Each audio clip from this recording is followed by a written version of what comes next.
इसको मंजूरी।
মা,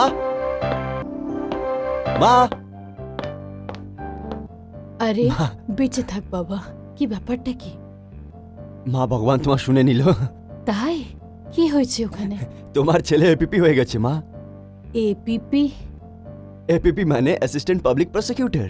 আচ্ছা, এবার আমি সরকার দিক থেকে অপরাধীদের বিরুদ্ধে কেস লড়বো আর ওদের শাস্তি দেব।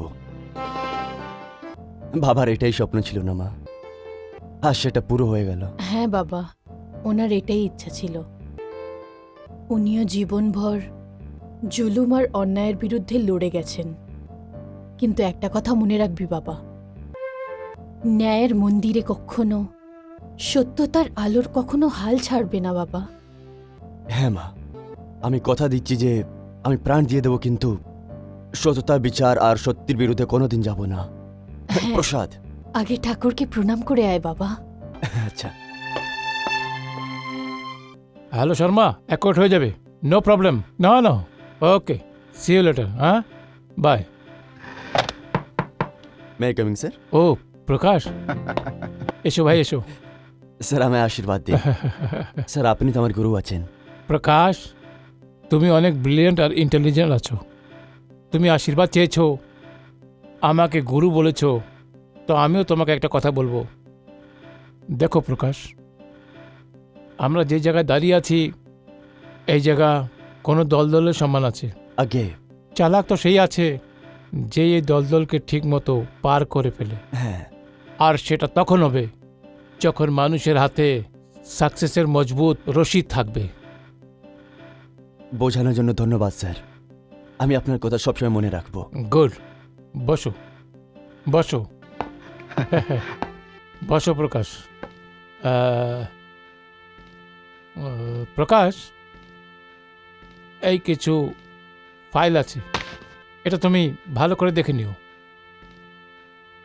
এমনিতেও তুমি তোমার দায়িত্বটা ভালো মতো বোঝো। প্রকাশ, তাহলে আমি আসছি।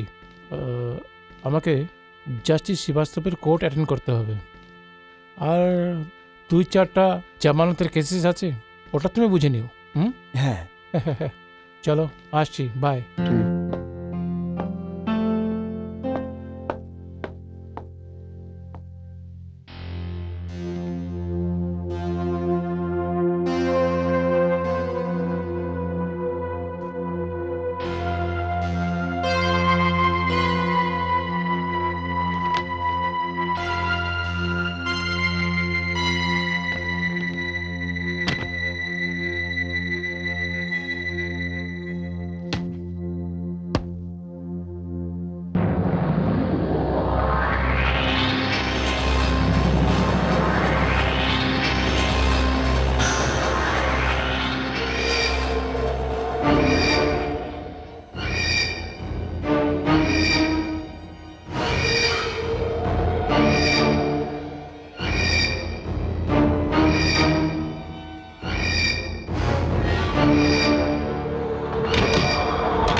কে আছে?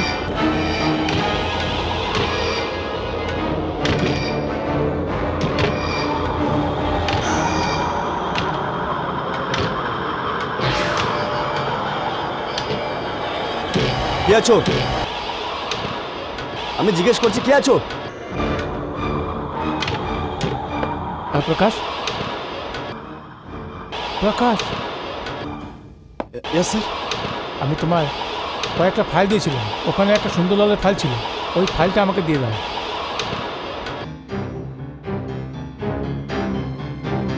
প্রকাশ, ওই ফাইলটা দিয়ে দিন প্লিজ। স্যার ওই হ্যাঁ হ্যাঁ, ওই সুন্দরলাল ভালো ফাইল।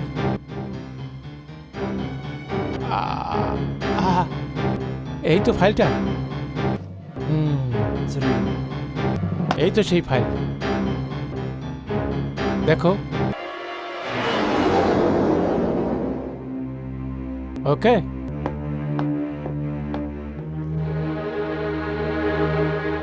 वकील बाबू,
আরে প্রকাশ, এসে গেছিস তুই? কেমন ছিল আজকের দিনটা তাহলে? ঠিক ঠিক ছিল মা। যা বাবা, হাত মুখ ধুয়ে নে, আমি খাবার বাড়ছি। না মা, আমি বাইরে যাব, খুব দরকারি কাজ আছে। ঠিক আছে, তাহলে তৈরি হয়ে নে, আমি চা নিয়ে আসছি। হুম।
কি হয়েছে বাবা? বাথরুমে কাঁচে রক্ত দিয়ে কিছু লেখা ছিল। কি? আমি দেখে আসছি।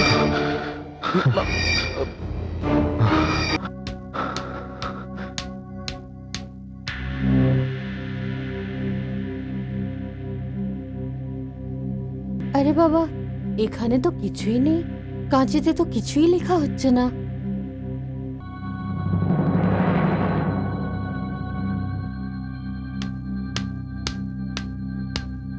বাবা, ওখানে তো কিছুই নেই।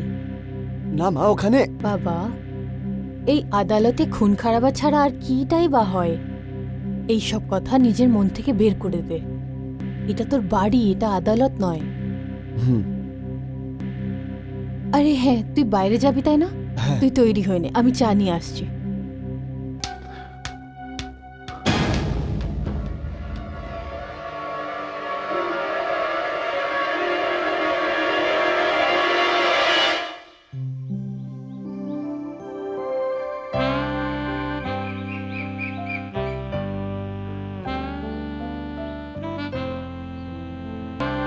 প্রকাশ, কি হয়েছে?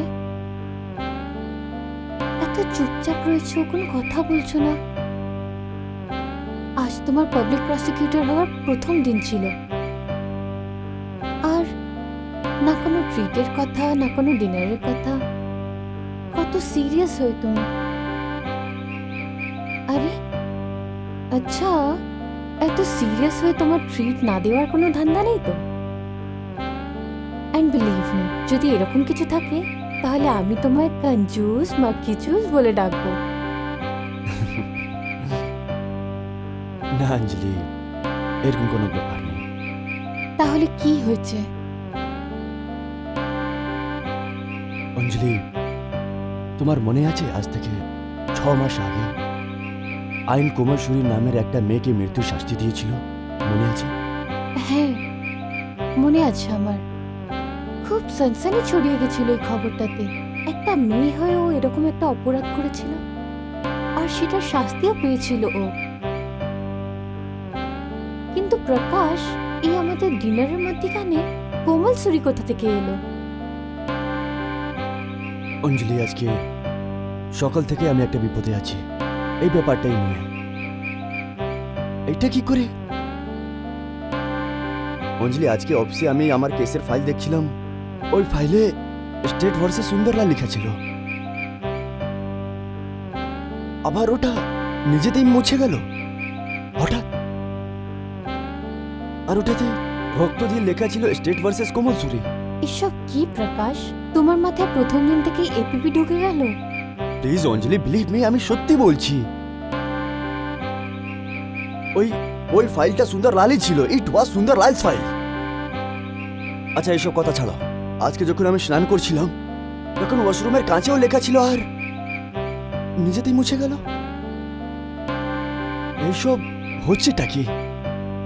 প্রকাশ, এসব বলে তুমি আমায় খুব ভয় দেখাচ্ছ। অঞ্জলি, আই এম সিরিয়াস,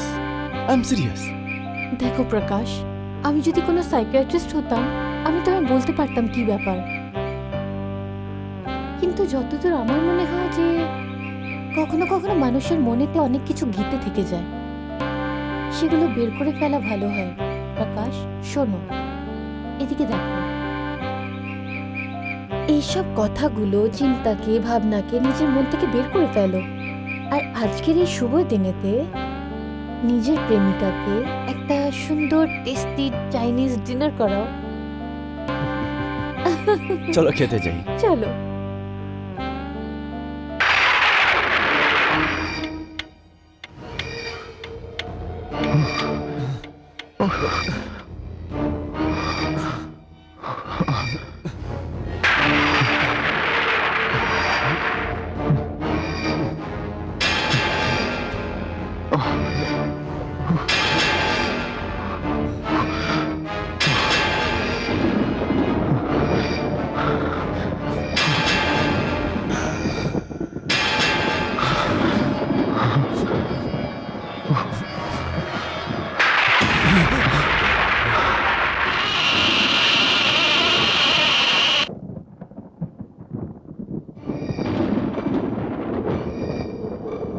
কে তুমি? কে আছে? কে আছে? আমাকে বাঁচাও।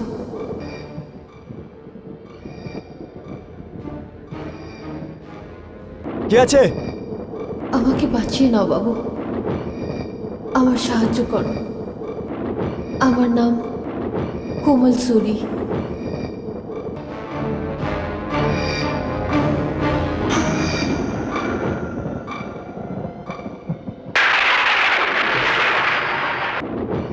শোনো,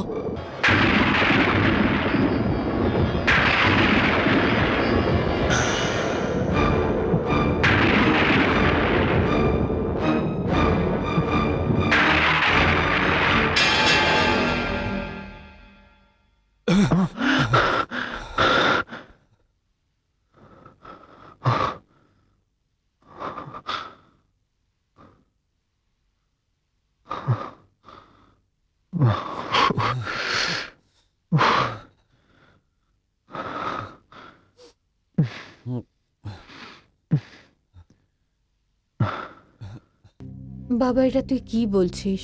এখন আদালতের কথাও তুই স্বপ্নতে দেখছিস? মা আমি তোমাকে কি করে বোঝাবো? আমি কিন্তু কোন স্বপ্নের কথা চলছে ভাই? দেখ না মা, তুই দেখ, এবারে স্বপ্নতেও ও অঞ্জলি, আমি কুমোরশরীকে স্বপ্নতে দেখলাম। দেখুন না মা, আপনিই দেখুন, এটা তো সরাসরি অন্যায়, তাই না? কি অন্যায়? তাও আমার থাকা সত্ত্বেও তুমি অন্য কোনো মেয়ের বিষয়ে ভাববে, তাহলে এটা তো ভুল, তাই না? প্লিজ অঞ্জলি, আমি আর কি মারছি না, আমি সত্যি বলছি। তুমি সত্যি বলছো না। আর মিস্টার প্রকাশ, এটাতে একটা কথা তো একদম সোজা। কি কথা? ওটাই যেটা আমি কাল রাত তোমাকে বলেছিলাম। প্রকাশ, 6 মাস আগে কোমলের সাথে যা হয়েছিল সেটা তোমার মনের উপর খুব বাজেভাবে ঘর করে নিয়েছে। এটাই হচ্ছে তার কারণ যে এখন সেই সব জিনিসগুলো ভ্রম সেজে তোমার সামনে আসছে, কখনো একটা স্বপ্নের রূপ নিয়ে। এটা তোমাকে বার করতে হবে প্রকাশ। না, তুমি ঠিকই বলছো, এইসব ভ্রম আর স্বপ্নর ব্যাপার আছে, এটার সত্যির সঙ্গে কোনো ব্যাপার নেই। You are right. যদি আমার কথা তোমার সত্যি মনে হয়, তাহলে এসব কথা নিজের মন থেকে বের করে ফেলছো না কেন? এবার এটাই করতে হবে।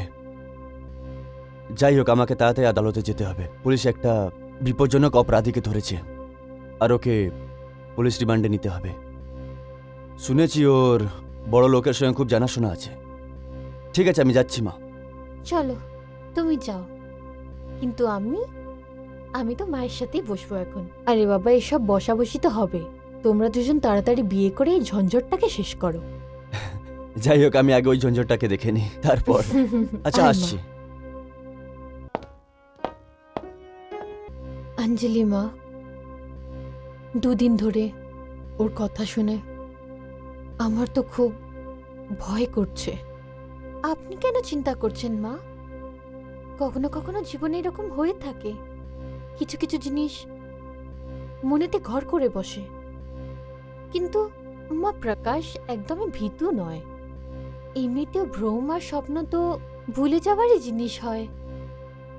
এবার সব ঠিক হয়ে যাবে মা। হ্যাঁ মা, ঠাকুর করুক যেন এমনই হয়।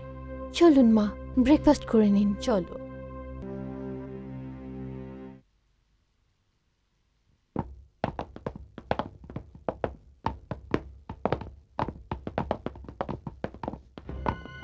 প্রকাশজি, অনেক মুশকিলে এই অপরাধী পুলিশের হাতে এসেছে।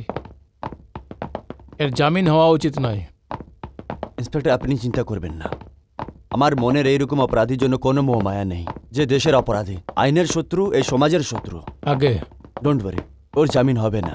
Thank you, yeah, thank you very Thank much.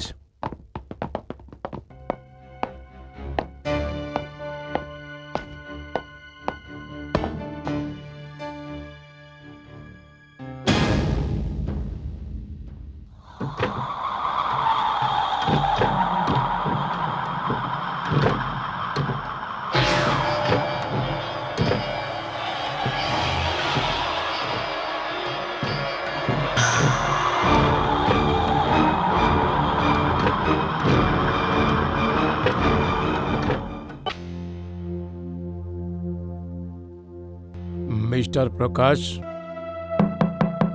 Mister Prakash, হ্যাঁ? স্যার, আপনি কেন ভাই আমাকে এইভাবে দেখে চমকে কেন গেলে? না স্যার, আপনি তো ডিফেন্স লয়ার আছেন, আর আমি তো অ্যাসিস্ট্যান্ট পাবলিক প্রসিকিউটর আছি। আমাদের একসঙ্গে দেখলে যে কেউ শক হয়ে যাবে। আর এমনিতেও আগুন আর জলের মিলন হতে পারে না। প্রকাশ রিয়েলি অনেক ইন্টেলিজেন্ট আছো। স্যার আপনি আজকে এখানে কি করে এলেন? প্রকাশ, আমি তোমার থেকে একটা ফেভার চাইছি। কিরকম ফেভার স্যার? বলছি, কিন্তু এটাও জেনে নাও যে এর বদলে তুমি আমার থেকে যেটা চাইবে পাবে। স্যার আপনি আসল কথাটা বললেন না। আজ আদালতে ফকিরার জামানতের হিয়ারিং আছে। না স্যার, ওই ফাকিরা জামিন হতেই পারে না।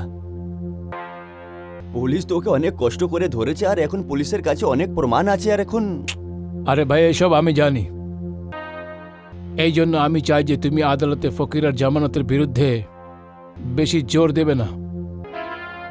যদি ফকিরার জামানত হয়ে যায় তো আমি তোমায় খুশি করে দেব।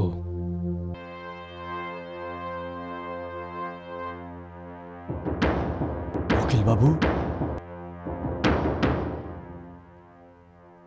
আপনি আপনার জীবনে অনেক বছর এই প্রফেশনে দিয়েছেন, অনেক নাম কামিয়েছেন, অনেক টাকা কামিয়েছেন, অনেক সম্মান পেয়েছেন, অনেকগুলো কেস জিতে।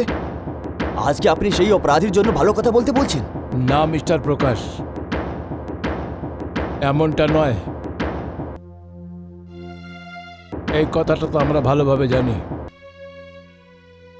যতক্ষণ আদালতে কারো বিরুদ্ধে জুলুম সাবিত না হচ্ছে ততক্ষণ সে আসামি হয় না।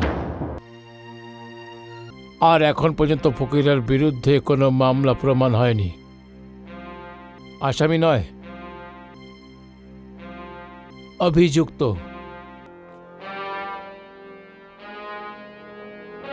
উকিল বাবু, আপনি কতদিন আইনের সাহায্য নিয়ে এরকম করতে থাকবেন? আপনি আর আমি এই শহরেই থাকি, আর আমরা খুব ভালো করেই জানি যে ফকিরা কিরকম লোক আর কি করে। এই কাজটা আমার দ্বারা হবে না স্যার। আমি আমার দায়িত্ব, আমার চাকরি, আমার ডিউটির সঙ্গে কোনো ভুল কাজ করব না স্যার। ফকির আর জামিন হবে না। Excuse me sir.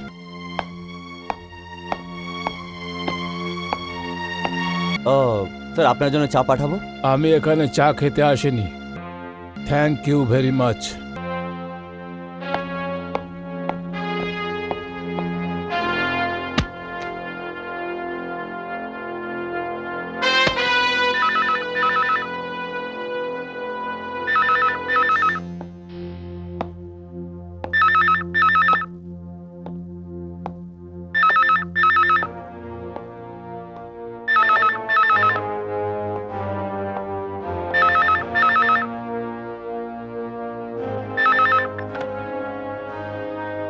বলো, কাজ হয়ে গেছে? না স্বামী সাহেব, এই প্রসিকিউটর অনেক জেদি আছে, মানছে না। এর দ্বারা আমাদের কত নুকসান আছে জানা আছে? স্বামী সাহেব, যদি ফকিরা রিমান্ডে চলে যায় তাহলে লোকসানের আন্দাজা লাগানো খুবই মুশকিল। আর স্বামী নিজের নুকসান কখনোই সহ্য করতে পারে না। ওই ছেলেটার কিছু না কিছু ব্যবস্থা তো করতেই হবে।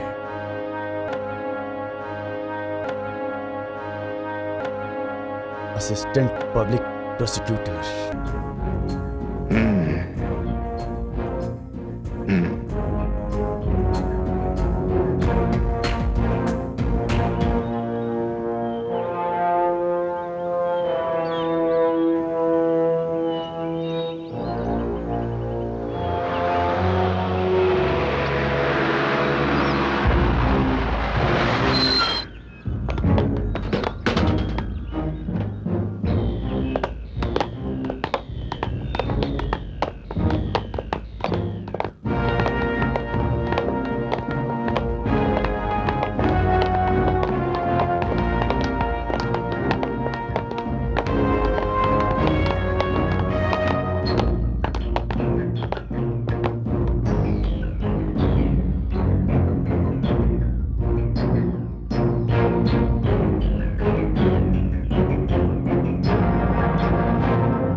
প্রকাশ, স্যার আপনি?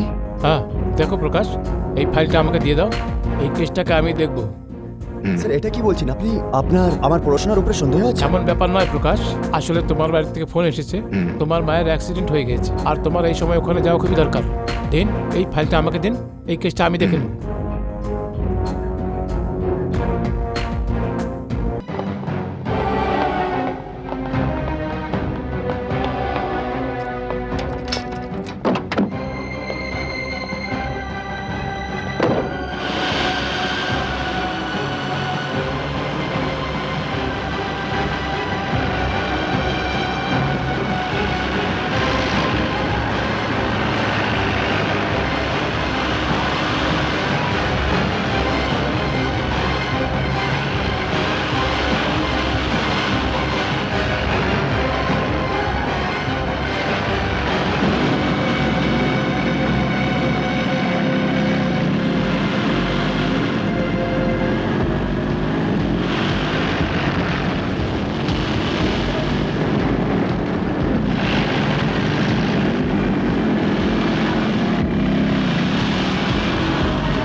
কিরে ছেলে, খুব গরমি আছে তোর ভেতরে?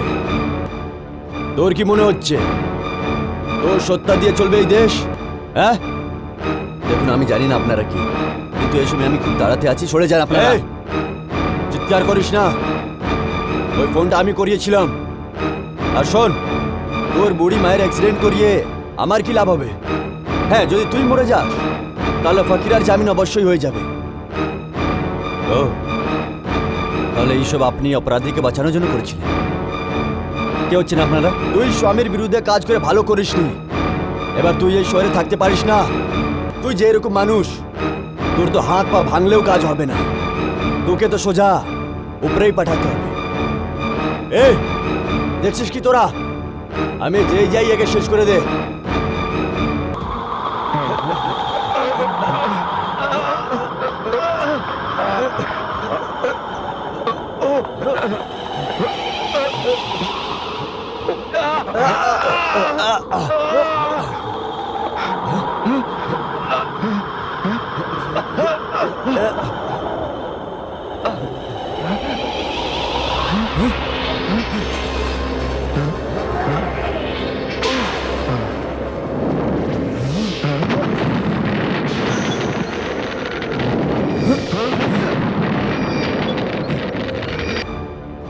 পালা পালা পালা।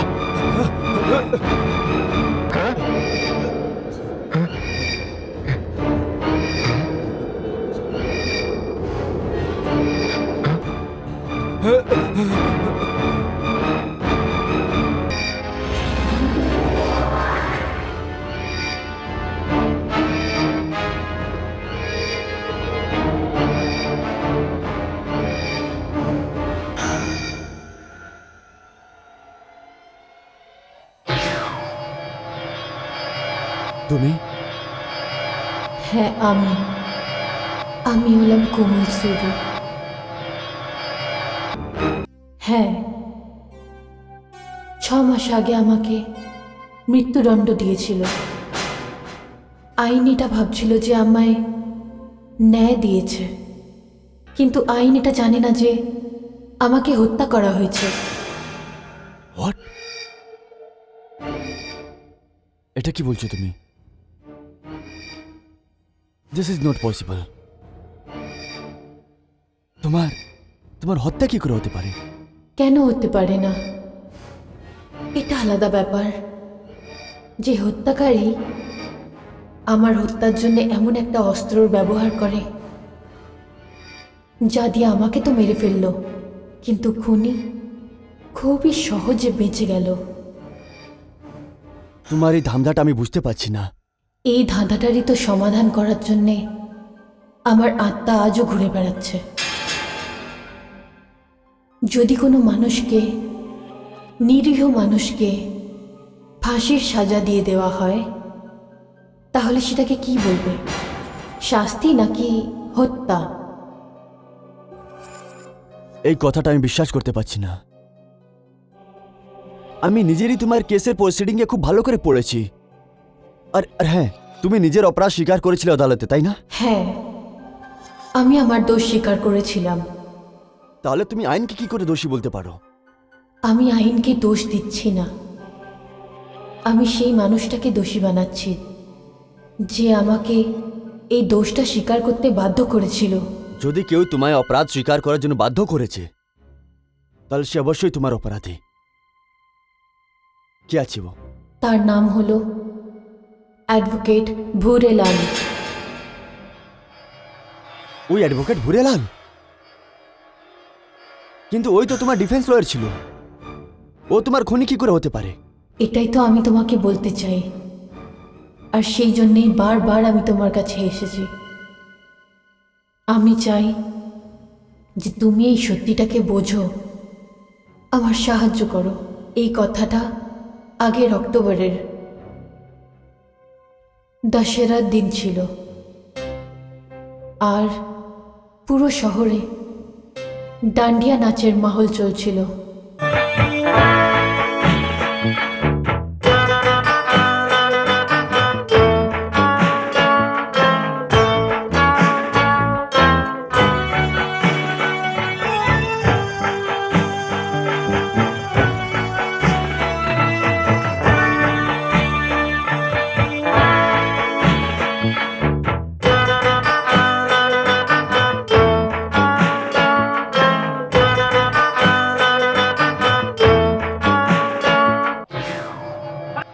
আরে কি হলো, কি হলো? কারেন্ট চলে গেল, লাইটটা চলে গেল, দেখা দেখো অন্ধকার হয়ে গেল। কি হয়ে গেল? আরে কেউ জ্বালাও, চল এখান থেকে বেরো। মোমটা জ্বালাও। লাইট অনেক আরে, টাইম কি লাগবে। হলো? আসো।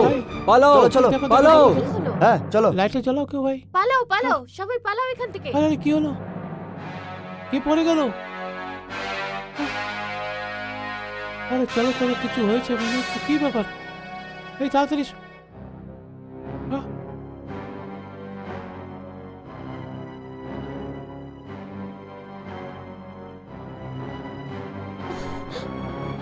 অজয় অজয় অজয় ওঠো। অজয়, এটা তোমার কি হলো? অজয় ওঠো, অজয় ওঠো প্লিজ।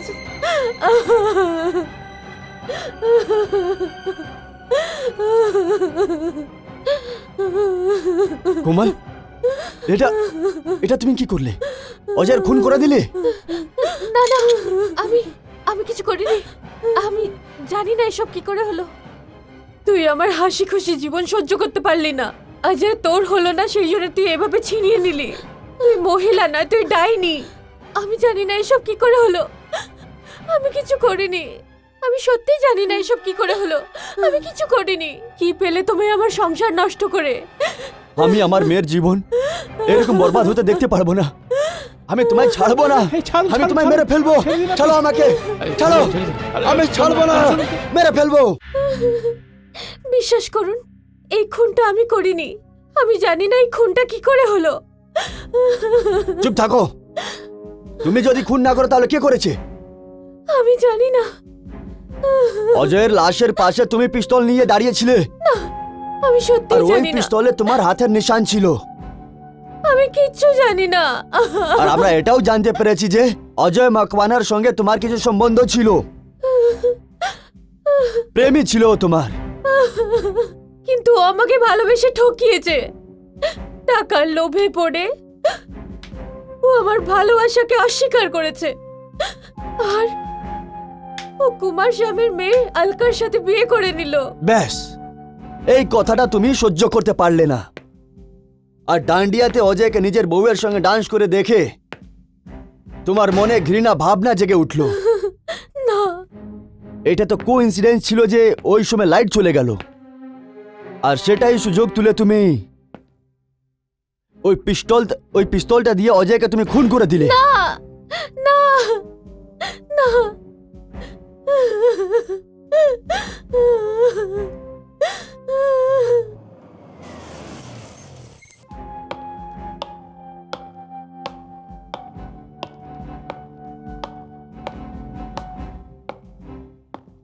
কমল, কমল,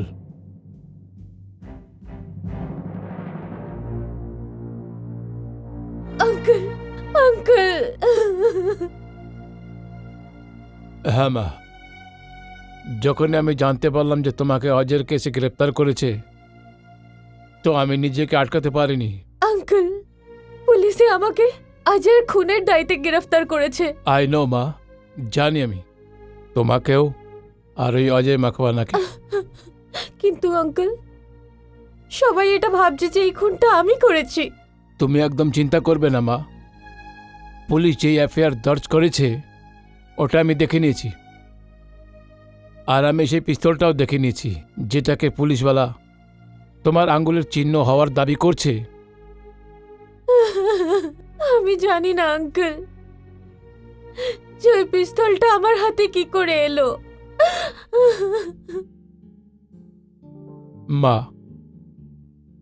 পুলিশের কাছে শুধু এইমাত্র একটা সবুত আছে তোর বিরুদ্ধে, কিন্তু তুই একদম চিন্তা করবি না। আমি একজন উকিল, আইনটা ভালোভাবে বুঝি। যেই পিস্তল তোকে এই কেসটাতে ফাঁসিয়েছে সেই পিস্তলটাই তোকে এই কেস থেকে বাইজ্জত আজাদ করে দেবে। মা কমল, তুই আমার মেয়ের সমান, ধৈর্য রাখ। এই কেস থেকে তোকে বাঁচানো আমার কর্তব্য। আমি কথা দিচ্ছি মা যে তোর সাথে পুরো ন্যায় হবে। আসছি মা, ধৈর্য রাখ।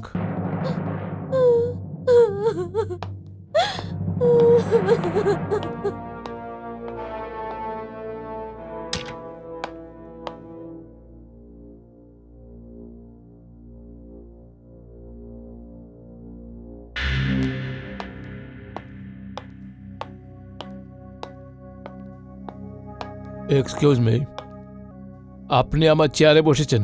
অ্যান্ড বাই দ্য ওয়ে, আপনি কে? স্বামী,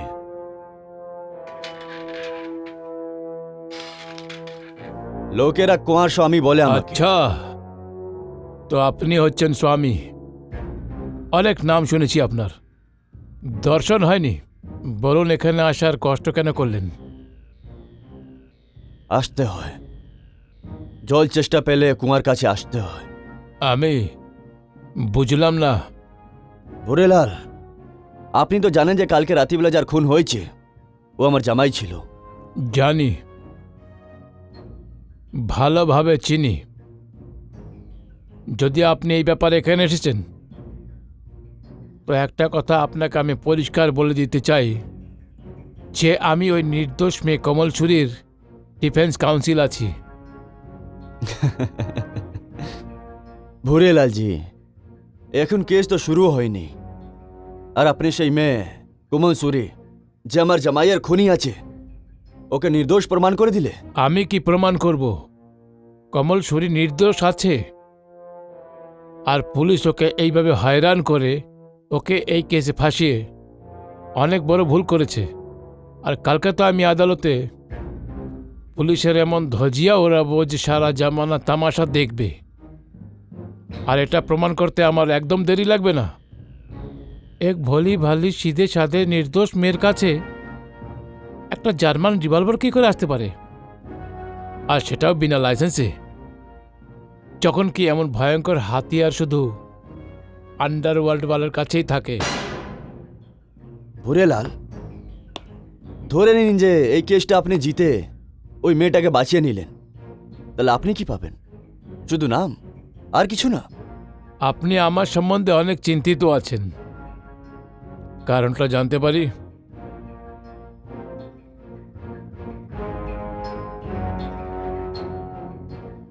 কারণ সঙ্গে নিয়ে এসছি।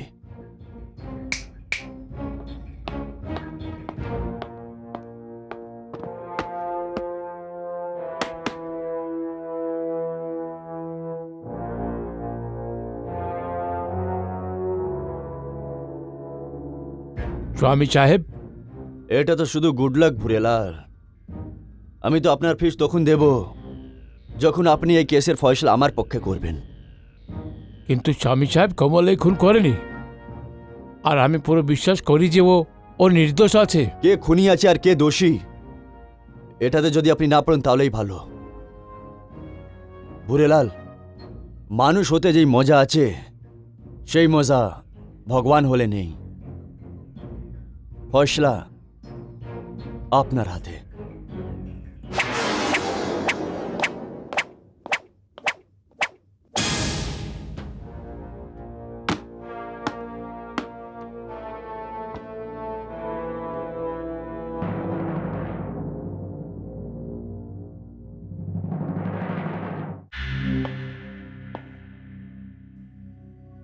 মা, আঙ্কেল তুমি? হ্যাঁ, আমার তোমার সাথে কিছু কথা বলা আছে। হ্যাঁ বলো না আঙ্কেল। দেখো মা, এই কেসটাকে আমি ভালোভাবে দেখেছি, এটা অনেক গভীরভাবে স্টাডি করেছি। তারপর পুলিশ তো তোমায় এই কেসে আসামি বানাতে কোনো কিছু ছাড়েনি।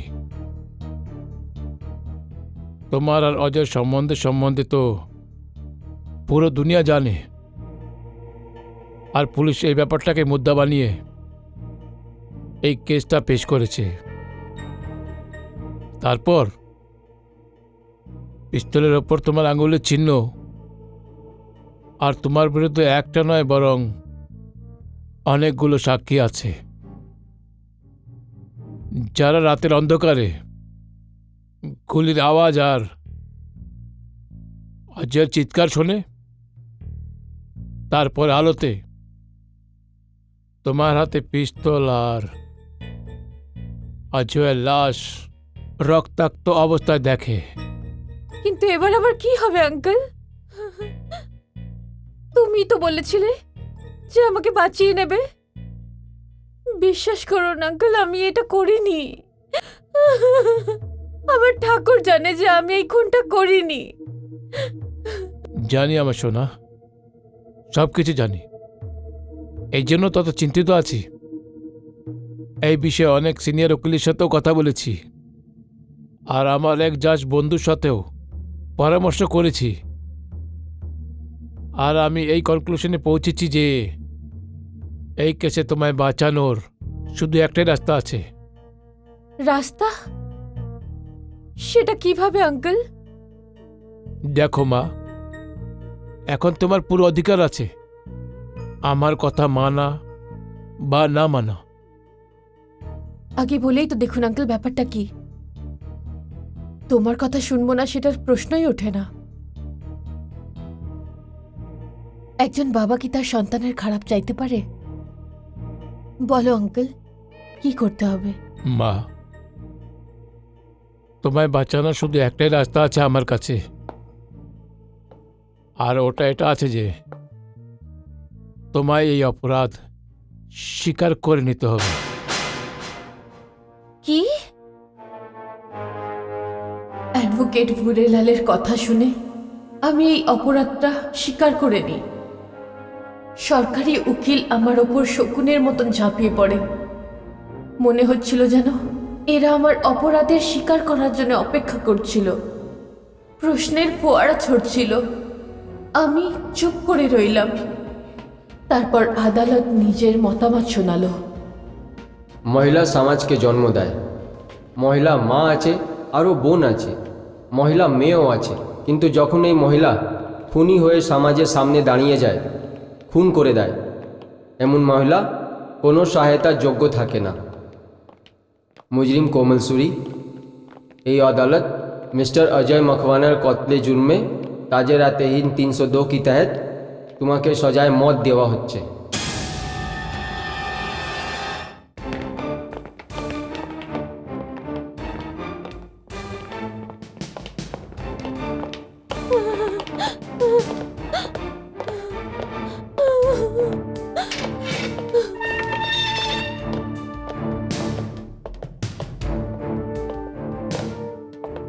মিস কমলসুরি, এটা আমার বলতে খুবই আফসোস হচ্ছে যে যে তোমার নামে ব্ল্যাক ওয়ারেন্টের জারি হয়েছে।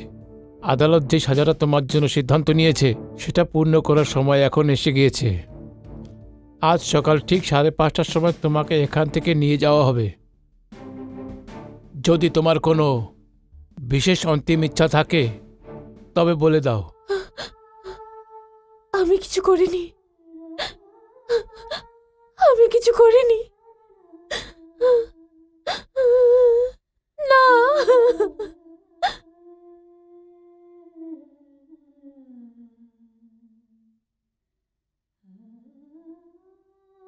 এপিপি মিস্টার প্রকাশ, এখন এই প্রশ্নটা আমি আপনাকে করছি। এটা আমার হত্যা হলো নাকি? আমার হত্যা কি অ্যাডভোকেট ভুরেলাল করেনি? তুমি ঠিক বলছো কমল, এটা murder. This is a murder. আর এই খুনের শাস্তি পাওয়ার অবশ্যই উচিত। কিন্তু কমল, আমি এখনো একটা কথা বুঝতে পারছি না যে যে আসলে অজয়ের খুনি কি? অজয়ের খুন ওই মানুষটা করেছে যে আজকে তোমার উপর আক্রমণ করার চেষ্টা করলো। কি? হ্যাঁ, তার নাম হলো ফকিরা। ও স্বামীর কথাতেই মানুষ খুন করে। ও পেশাতে একজন খুনি, আর সেই জন্যে স্বামী ওকে জামিন দিয়ে বের করাতে চাইছে, যাতে ও পুলিশ রিমান্ডে কোনো সত্যি যাতে না বলে। ও, তাহলে এবার আমি বুঝতে পেরেছি যে যে আমার মায়ের অ্যাক্সিডেন্টের ভুল খবর কেন দেওয়া হলো। তাহলে এর মানে এটা হলো কোমল যে এই পুরো ষড়যন্ত্রে স্বামী ভুরেলাল আর স্বামীর মেয়র সামিল আছে। না, এই ষড়যন্ত্রতে আলকা জড়িত নয়।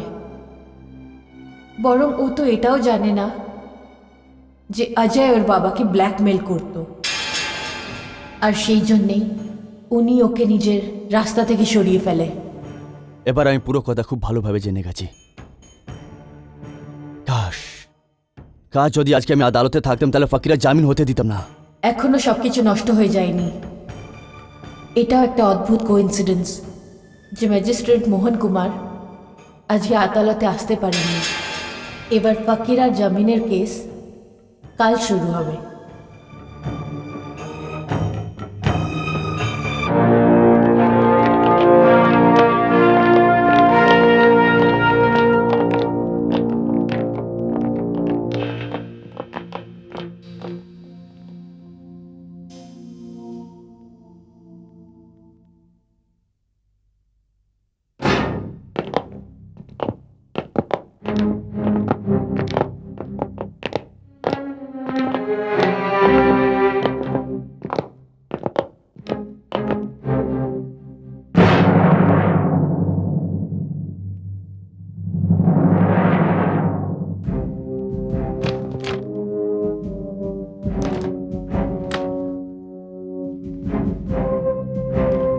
ফকিরা উর্ফ শ্যামলাল ওয়াল কাশিরাম, তোমার উপরে দফা 302, 307 আর 384 তহেত জুর্ম হায়ার করা হয়েছে।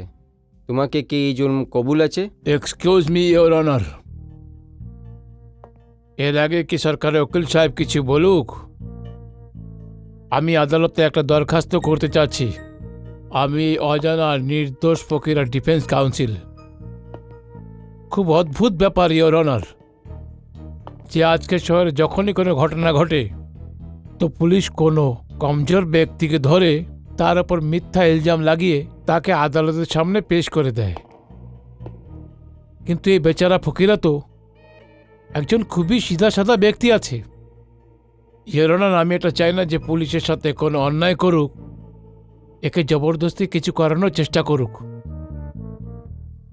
এই জন্য আদালতের কাছে এটা আমার প্রার্থনা যে আমার মক্কেল ফকিরার জামানত মঞ্জুর করা হোক। That's all your honour. সরকারি ওকিলের এই ব্যাপারে কি বলার আছে? আপনার কোনো অসুবিধে তো নয়? No your honour. হ্যাঁ ইওর অনার, অসুবিধা আছে।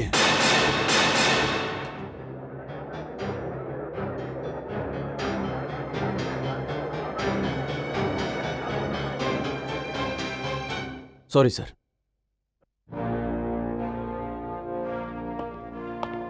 ইওর অনার, স্টেটের এই কথার অসুবিধে আছে।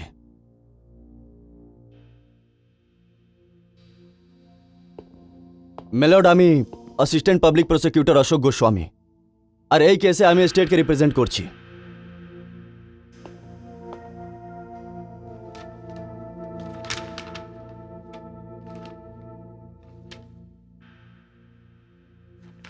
You may proceed. Thank you milord. Milord, পুলিশরা ফকিরা আর শ্যামলালের উপরে যত চার্জেস আর ইলজাম লাগিয়েছে ওটা কম আছে। মাইলর্ড, এই লোকটা টাকা নিয়ে হত্যা করে, রেন্টের খুনি হচ্ছে, একটা পেশাবর খুনি। জানা নেই যে এই শহরের কত ভদ্র লোকের প্রাণ নিয়েছে। এটা সেই জন্যই, এটাতে শহরের একজন বড় লোকের হাত আছে, সেই জন্য এ বারবার বেঁচে যাচ্ছিল। আর এইরকম লোকেরা অ্যাডভোকেট বুরেলার মতন আইনের চালাক লোকদের পেয়ে যায়। টাকার লোভে আইন, সত্য, ওর সম্মান, আইনের ডিগ্রি আর নিজেকেও বিক্রি করে দেয়। I strongly objection your honour. এটা খুবই বেহুদা আর বেবুনিয়াদ ইলজাম আছে। নো ইওর অনার, এটা মিথ্যে ইলজাম নয়, এটাই সত্যি। It's a fact. আর এটাকে আমি আদালতের সামনে প্রুফ করে থাকব। I will proof it. My lord, Fakira যার ব্যাপারে এটা বারবার বলা হচ্ছে যে ও খুবই ভদ্র, খুবই নির্দোষ আর জানি না কি কি, ওকে পেশাবর অপরাধী আর খুনি প্রমাণ করার জন্য আমার কাছে এরকম প্রমাণ আছে, একটা এরকম সবুত যেটাকে আপনারা খুব ভালোভাবে জানেন, আর যাকে দেখে আইনের নামে ব্যবসা করার মতন লোকেরাকে আর এইরকম অপরাধীকে যেই লোকগুলো বাঁচাতে চাইছে তার হোশ উড়ে যাবে। মাইলর্ড, আপনার মনে আছে যে 6 মাস আগে কোমল সুরের কেসটা পুরো শহরে আগুন লাগিয়ে দিয়েছিল, পুরো নড়িয়ে দিয়েছিল। হ্যাঁ মনে আছে, আমার ভালো করে মনে আছে। কিন্তু মিস্টার প্রকাশ, কোমল সুরিকে মোকদ্দমে থেকে এই ফকিরার জামানেতে কি সম্বন্ধ আছে? সম্বন্ধ আছে মাই লর্ড, ভালো সম্বন্ধ, খুবই ভালো সম্বন্ধ। আর সেটাকেই প্রমাণ করার জন্য আমি আদালতে একজনকে ডাকতে চাই। কে আছে ও সাক্ষী? মাই লর্ড, এর আগে আমি ওর নাম বলি বা ওকে এখানে ডাকার চেষ্টা করি, আমি আদালত থেকে অনুরোধ করছি যে এখানে যত লোকরা বসে আছে কেউই বাইরে যেতে না পারে। যখন পর্যন্ত এই খাস গওয়াহের শুনবাই পুরো না হচ্ছে, এই কোর্ট রুমে বাইরে কেউ যাবে না।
কোমল,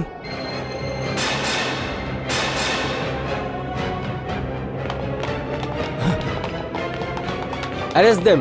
Arrest them! Arrest them! And bring them here.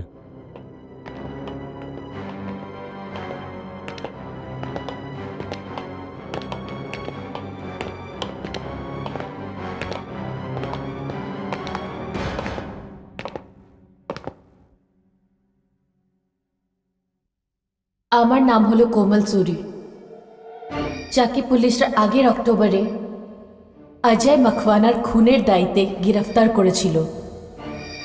কিন্তু সেই যে নির্দোষ ছিল, অ্যাডভোকেট ভুরেলাল সেটা সবটাই জানতো, কারণ সেই তার ডিফেন্স লয়ার ছিল। কিন্তু আসল হত্যাকারীর থেকে ওনাকে একটা বড় দাম দেওয়া হয়েছিল। আমাকে নিজের কথায় আর মিথ্যে আশ্বাসের জালে ফাঁসিয়ে আমাকে দিয়ে অপরাধ স্বীকার করিয়ে নেয়, এটা বুঝিয়ে যে এতে আমার শাস্তি কমে যাবে। আমি ওনার কথায় ফেঁসে যাই। কি অ্যাডভোকেট ভুরেলাল, আমি কি সত্যি বলছি না? আগে এই কথাটা একদম ঠিক আছে। আমি তো একে বাঁচাতে চেয়েছিলাম, কিন্তু স্বামী আমাকে পয়সা দিয়ে কিনে নিয়েছিল। এবার শুনলেন তো আপনি নিজেই। এবার আমি এই নির্দোষ ফকিরার কাছে আসি। আমি চাই যে ও আদালতকে বলুক যে দশেরার ওই রাত্রিরে অজয় মখওয়ানার ওপর আক্রমণটা কে করেছিল।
বলো ফকিরা, যা কিছু আমি বললাম সেটা কি মিথ্যে? না না, এটা সত্যি আছে। আমি গুলি চালিয়েছিলাম অজয় উপরে। আমি ওর খুন করেছি, কিন্তু আমাকে খুন করার জন্যে সমী সাহেব বলেছিলেন, আর উনি কতগুলো খুন করিয়েছেন আমার দিক থেকে। ইয়োর অনার, স্বামীর মেয়ে অলকা তো আজ অব্দি এটা জানে না যে ওর স্বামী অজয় মখওয়ানার খুনি আমি নই, বরং নিজেই ওর বাবা।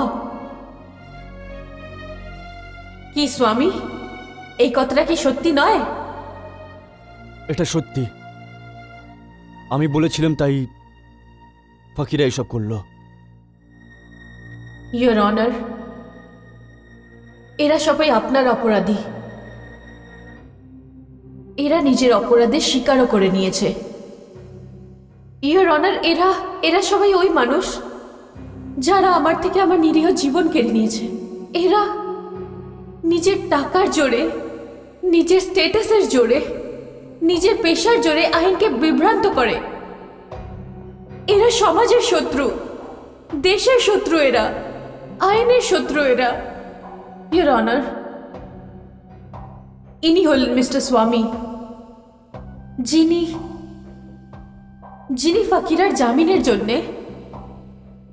এপিপি মিস্টার প্রকাশকে ঘুষ দিতে চেষ্টা করেছে। হ্যাঁ ইয়োর অনার, স্বামী আর এর লোকেরা আমার উপরেও হত্যা করার চেষ্টা করেছিল। কোমল সুরি সেই সময় এসে আমার বাঁচিয়ে নিল।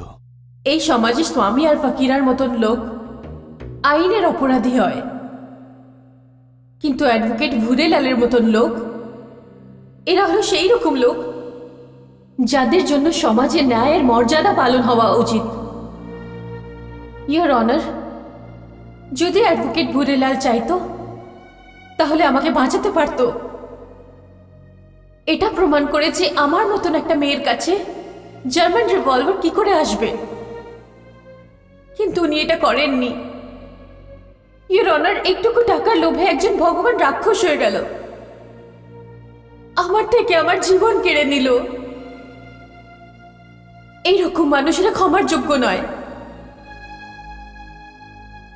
এইরকম লোককে কড়া থেকে কড়া শাস্তি দেওয়া উচিত, এমন শাস্তি যে অন্য কেউ এইরকম অপরাধ করার সাহসও না করে। এবার আগের সিদ্ধান্ত আমি আদালতের উপর ছাড়ছি। আজ আমি যেই কুর্সিতে বসে আছি ওই জন্য আমিও লয়ের ডিগ্রি হাসিল করলাম। আমিও আইনের মর্যাদা পালন করার জন্য শপথ নিয়েছিলাম। আমার চোখে এই দেশ থেকে জুড়ে প্রত্যেককে মানুষের শরীরে জুড়ে এক কালো কোট হয়, আর ওইটা এই জন্যে হয় যে অন্যায়কে অন্ধকার সমাপ্ত করে বেগুনাদেরকে ইনসাফ দেওয়ায় আর মুজিমদেরকে সজা। আর এই কালো কোটের ভিতরে হয় একটা সফেদ চমচমাতি আত্মা। এই পেশা শুধু পেশা নয়, সমাজের সেবা, মানুষের ফরজ। এই সমাজের সিধা সাদা কমজোর আর অশিক্ষিত লোকদেরকে ওনার অধিকার দেওয়ার জন্য ইনস্টিটিউশনস আছে। এই মর্যাদার সম্মান হওয়া চাই, নাহলে সমাজ দিয়ে ইনসাফের ভরসা উঠে যাবে, সমাজে নিরাশ ফেলে যাবে। আমার সামনে এই মুজরিম যে দাঁড়িয়ে আছে, ইনার কি আর সজা তো নিশ্চয়ই পাবেন, কিন্তু এই সব মুজরিমের মাঝখানে সব থেকে বড় মুজরিম আছেন অ্যাডভোকেট ভোরেলাল, যে কানুনের লোক হয়েও কানুন দেখে মিথ্যেবাদী করেছে। আমি চেষ্টা করব এনাকে এই জুর্মের জন্য খুব কড়া সজা দেওয়া হোক, কেননা মিস কোমল সুরির খুনি স্বামী আর ফকিরা তো আছেন, কিন্তু মেন কাতিল আছে ভোরেলাল।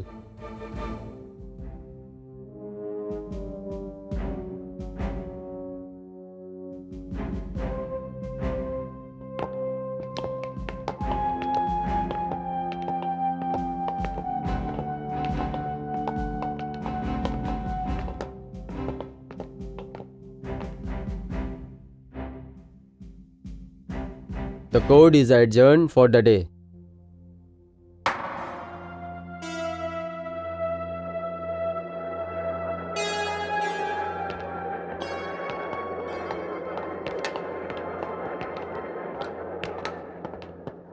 যাবার আগে তোমাকে কিছু বলতে চাইছিলাম। বলো। যতদিন এই পৃথিবীতে তোমার মতন লোক আছে, ন্যায়ের আলো কোনোদিন কম হবে না। আমি ন্যায় পেয়ে গেছি, আমার অতৃপ্ত আত্মাও শান্তি পেয়ে গেছে। অনেক অনেক ধন্যবাদ প্রকাশ।